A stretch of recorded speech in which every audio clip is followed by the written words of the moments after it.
Buenos días, familia. Estamos comenzando una nueva semana. Recuerde que estamos en nuestra serie Iglesia, una serie basada en el libro de los Hechos. Hemos estado hablando el nacimiento, el propósito, el fin y el desarrollo de la iglesia primitiva hasta los últimos tiempos. Y hemos estado aprendiendo tantas cosas que Dios nos ha estado revelando a través de su palabra. Acompáñeme al libro de Hechos, capítulo 17, versículo 1 al 4, en nuestra nueva traducción viviente. Dice la palabra de Dios así: Más tarde, Pablo y Silas pasaron por las ciudades de Anfípolis y Apolonia, y llegaron a Tesalónica, donde había una sinagoga judía. Como era de costumbre, Pablo fue al servicio de la sinagoga, y durante 3 días, dice, de descanso seguidos, usó las Escrituras para razonar con la gente. Explicó las profecías y demostró que el Mesías tenía que sufrir y resucitar de los muertos. Decía así: Este Jesús, de quien les hablo, es el Mesías. Algunos judíos que escuchaban fueron persuadidos y se unieron a Pablo y a Silas, junto con muchos hombres griegos temerosos de Dios y un gran número de mujeres prominentes. ¿Dónde nos encontramos? Recuerde que estamos en el segundo viaje misionero de Pablo. Pablo y Bernabé habían tenido algunas diferencias y Bernabé toma su rumbo y Pablo de igual manera tiene un nuevo compañero de viaje misionero. En este segundo viaje misionero, ¿verdad? Vemos cómo Pablo empieza a desarrollar una nueva ruta a donde está llevando el evangelio. Esta ruta lo estaba llevando a predicar el evangelio, sí, a los gentiles.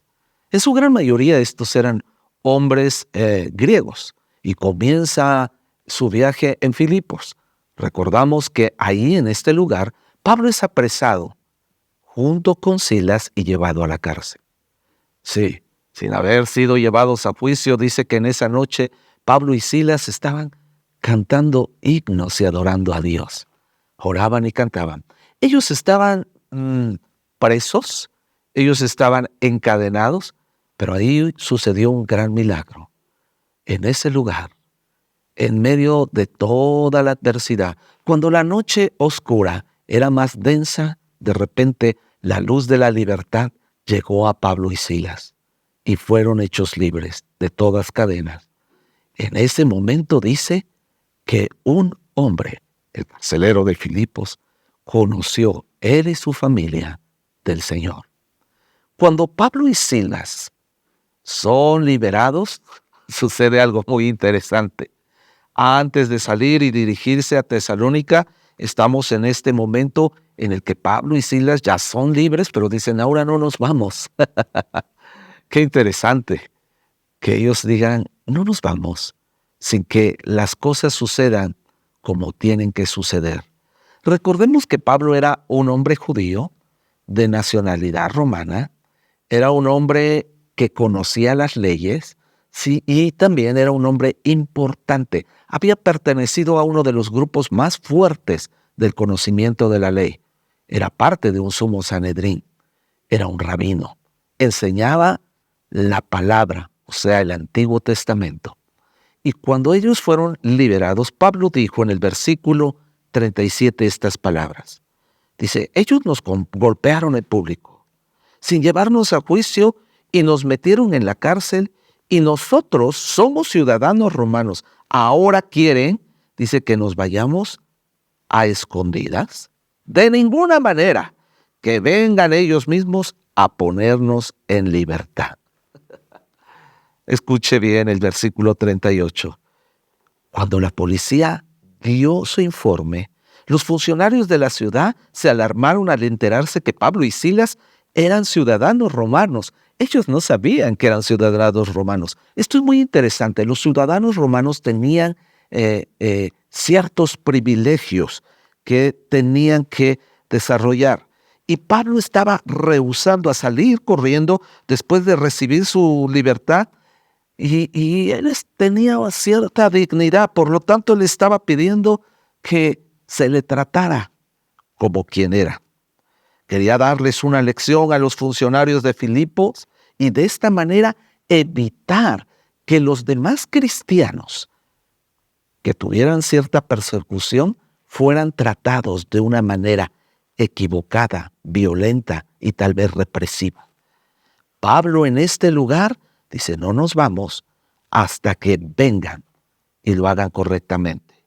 Dice que en el versículo 39, sigamos, entonces fueron a la cárcel y se disculparon con ellos. Luego los sacaron de allí y les suplicaron que se fueran de la ciudad.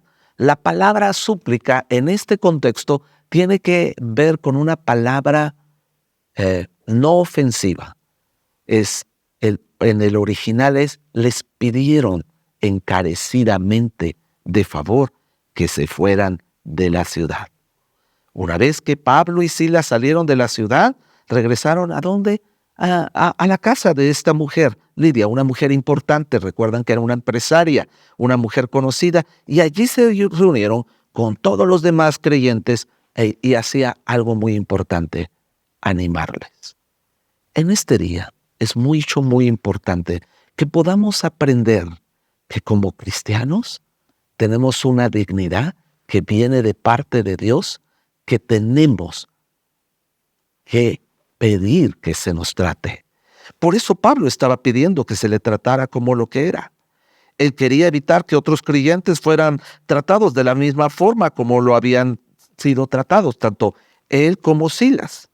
Así, de esta manera, la noticia tenía que ser corrida por todos los lugares de cómo Pablo había salido de ahí.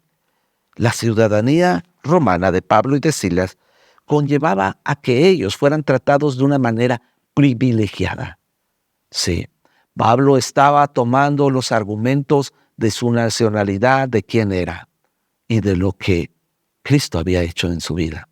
Es muy importante que muchos de nosotros también tomemos los argumentos de quiénes somos antes de Cristo y de lo que somos ahora.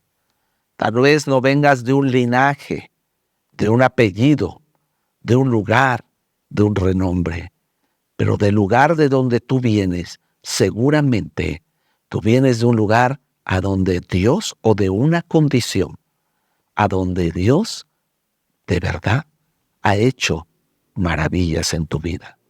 Tu vida tiene que ser un ejemplo de un antes y de un después. Y este ejemplo tiene que marcar una manera de tratarte. La gente ve quién eras y ahora quién eres. Y esto marcará la diferencia en tu trato. Que tenga una excelente día. Que Dios les bendiga.